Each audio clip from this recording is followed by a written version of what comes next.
مسجدوں میں جمعے کے دن جا کے امیر معاویہ تلوار کے زور پہ خطیبوں کو کہتا تھا علی کو گالی دی. بھری پڑی ہیں کتابیں. جب محمد رسول اللہ نے حضرت علی کو ہمارا مولا بنایا تو جو مولا علی کو برا کہے گا ہم تو اس کو مسلمان کیا انسان بھی نہیں سمجھتے, تم تو صحابی کہہ رہے ہو. مولا علی کو گالی دینے والا مسلمان کیسے ہو سکتا ہے؟ وہ تو مردود ہے. خاص طور پر جب نبی کریم صلی اللہ علیہ وآلہ وسلم نے اپنی زبان مبارک سے یہ فرمایا ہو.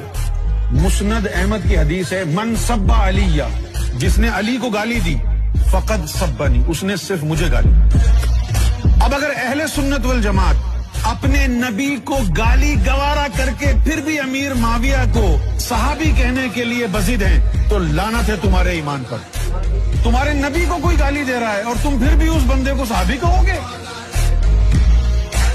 ہم تو نہیں کر سکتے ایسا. ہم تو لعنت بھیجتے ہیں ایسے لوگوں پر.